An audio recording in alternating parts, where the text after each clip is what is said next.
50을 바라보는 나이에 만나게 된 남자 박유천.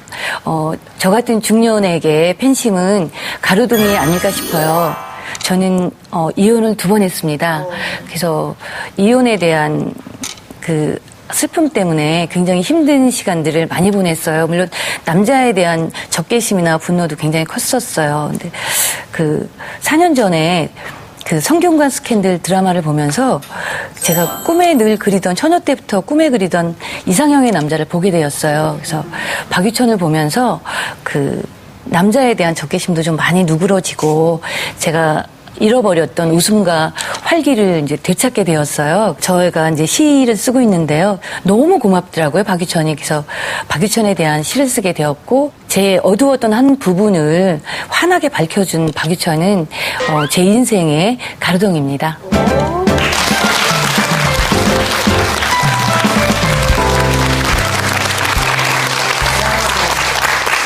네, 저희 여풍당당이 이제 굉장히 품격 있는 프로그램이 된 것이 드디어 시인이 찾아오셨어요. 네. 그럼 하루에 한 몇 시간 정도 생각하세요? 박유천 씨를? 일어나면 제가 눈 뜨자마자? 눈 뜨자마자 기도를 하는데요. 네. 기도 속에 박유천이 들어가 있어요. 네. 그러니까 마치 이제 습관처럼 모든 사람들을 위해서 기도를 하면서 박유천이 들어가 있죠. 그리고 잘 때도 기도를 하는데 그때도 이제 물론 유천이가 들어가 있죠. 네. 길이 아니면 가지 않던 내가, 원칙이 아니면 행하지 않던 내가 사는 녀석인 네가 좋아졌단 말이다. 내 사랑이 내게로 유천이라고 하니까 굉장히 우리 이렇게 너무 친근하게 느껴지는데요. 네. 아니, 시를 쓰셨다고요? 네. 제목이? 고맙네 박유천. 그럼 고맙네 유천아 뭐 이렇게 하든지 아니면 뭔가 좀 지금은 제가 하도 이제 네. 그 4년 전부터 유천이를 너무 좋아해서 그냥 제 아들처럼 그게 입에 붙었어요. 근데 그 당시만 해도 박유천은 유명한 사람이고 어렵잖아요. 네. 그래서 그냥 박유천 했는데 어느 날 보니까 제가 유천이가 이러고 있더라고요. 그래서 그러다가 우리 유천이 이렇게 되네. 네. 그래서 그 얘기네요. 네. 네, 그런 것 같아요. 제가 예. 가지고 있습니다. 우리 유명한 시인의 시집을 제가 갖고 있는데 네. 자, 고맙네 박유천 있습니다. 제가 간만에 한번 낭송을 해보도록 하겠습니다. 고맙네 박유천, 불꽃으로 피어난 텔레비전 속 첫사랑 들끓게 하는 사내 박유천을 두고 반뼘의 거리에 앉아있다.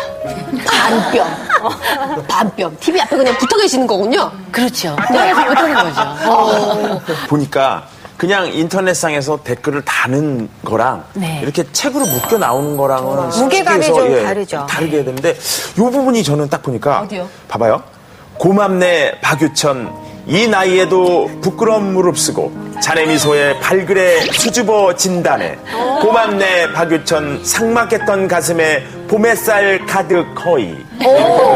아니 그러면 박유천이 활동을 이렇게 제가 박유천이라고 불러도 될까요? 어떻게 호칭을 어떻게 해야 되나요? 그냥 우리 유천이라고 할까요? 왜 여기서 받으세요? 아니, 그럼 우리 유천 씨가 이렇게 활동을 열심히 할 때는 뭐 텔레비전에서도 보고 이렇지만 뭐 아무 활동을 안 할 때가 있잖아요. 네. 그럴 때는 어떻게 하세요? 인터넷을 다시 보기? 그냥 활용을 하죠.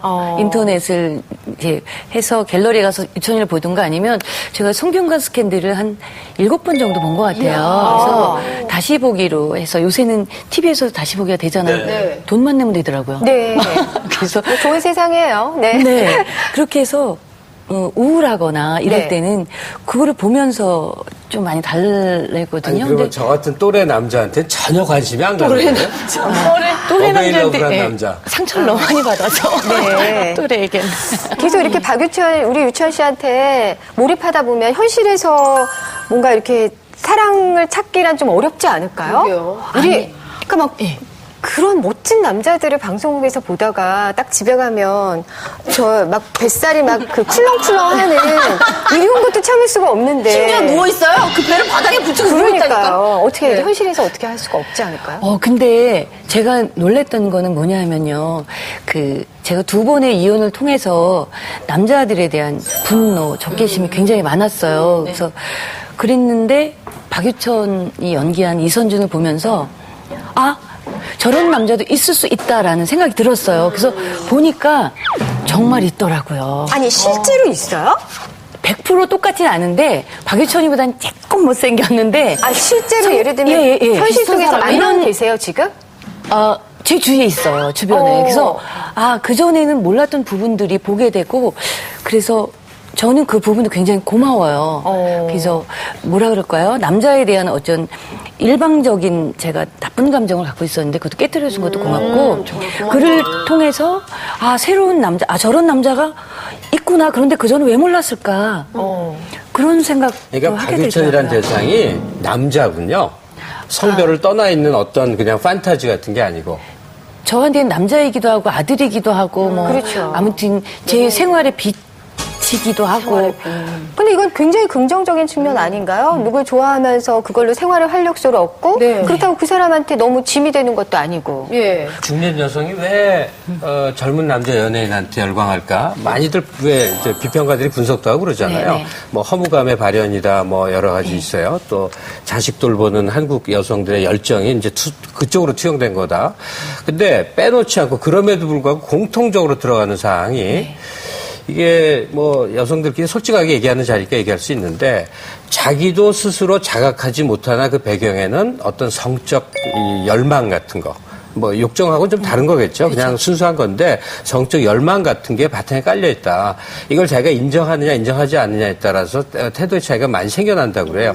그 점에 대해서는 생각해 보신 적 있을 것 같은데. 그럴 수 있을 것 같아요. 왜냐하면 처음에 제가 봤을 때 지금은 이제 아들처럼 느껴지지만 처음에 왔을 때는 그 선준이라는 역이 너무나 녹아 있었는데 선준이를 제가 연인처럼 받아들였거든요. 저런 남자가 내 남편이었으면 좋겠다. 내 연인이었으면 좋겠다. 그런데 이제 그게 박유천이로 투영돼서 오니까 결국은 이제 그런 열망이 저한테도 있었던 거죠. 그거는 이제 그 무시 못하는 것 같아요. 여자니까요. 그렇죠. 우리가 이제 결혼을 했잖아요, 다들. 그런데 결혼을 했으니까 우리 연애를 할 수가 없잖아요. 맞아요. 이거 못한다니까. 근데 연애를 할 수 있는 그 감정, 설레임 이런 걸 그 TV에 나오는 그를 향해 할 수가 있는 거잖아요. 그러니까 이건 사회의 어떤 평안한 사회 유지를 위해 꼭 필요한 게 아닐까? 뭐 이런 생각도 드는데. 사실은. 네. 그렇기 때문에 TV 화면 속에 나와 있는 그 대상을 향해서 뭔가 나를 다시 한번 찾아보는 그런 존재감이라 그래야 되나요? 사역책이라는 말이죠. 나한테도 이렇게 아직도 열정이 살아있구나. 뭐 이런 거 아직도 있죠. 설렐 수 있구나. 살아있네. 그렇죠. 이제 그 감정을 느낄 수 있는 거죠. 어차피 못 만나 우리가 뭐 그러면서 갖고 아니 어떻게 그러면서요 하겠어요? 중요한 거는 내 남편이 좀 질투심을 유발하게 하는 그런 이렇게 좀 자극을 주는 그런 것도 좀 숨어 있을 수도 있어요. 예. 뭐 그렇게까지 깊게는 생각해 본 적이 없어요. 네. 아니, 근데 사실 이제 두 번의 이혼을 거치면서 이 남자 혐오증? 그렇게 싫으셨어요? 그냥 이 굉장히 주변에서 싫더라고요. 만나는. 왜냐하면 그 첫 남편하고는 제가 성격이 굉장히 좀 안 맞아서 그랬는데 두 번째 재혼한 분은 폭력이 굉장히 심했어요. 그래서 제가 느닷없이 그냥 갑자기 느닷없이 술을 마시면 그러는 성향이 있어서 오른쪽 고막이 3개가 터져서 지금 50%밖에 안 들려요, 오른쪽은. 예, 그러니까 그런 거를 겪으면서 가장 문제는 제 자존감이 무너지더라고요. 예, 그러니까 삶을 바라보는 제 자존감이 자꾸 무너지니까 너무 힘들었어요. 네. 그래서 남자에 대한 그 혐오증?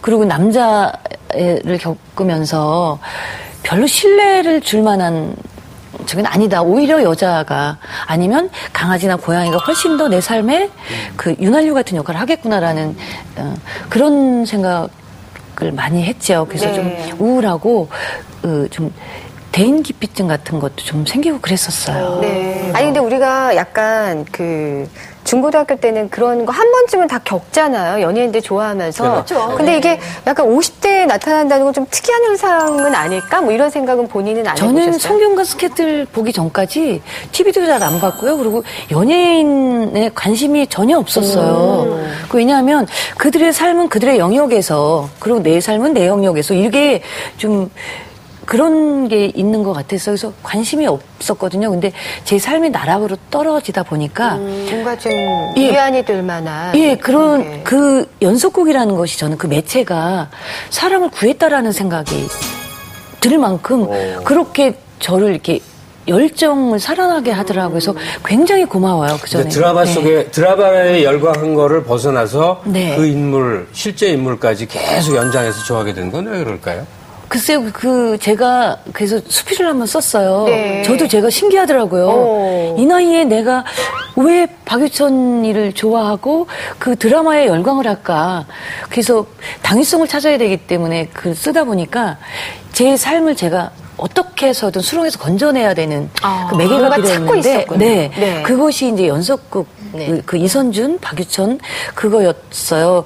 그러다 보니까 박유천에 대해서는 궁금해지고 계속 그에 대한 기사가 나오거나 이런 보게 되잖아요. 그랬더니 그럼 박유천은 어떤 사람인가에 대해서 네.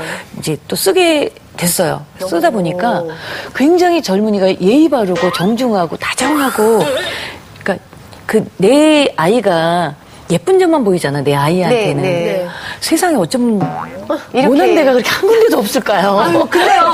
유명한 씨 네. 또래 그 다른 주부들께서는 솔직히 어머 현철 오빠, 남진 오빠 이러신단 말이에요. 그쵸. 근데 유명한 씨가 이렇게 나이가 한참 어린 박유천 씨한테 이렇게 사랑을 뿜어내는 걸 보면서 네. 아유 자기 주책이야 막 이렇게 반응하진 않나요?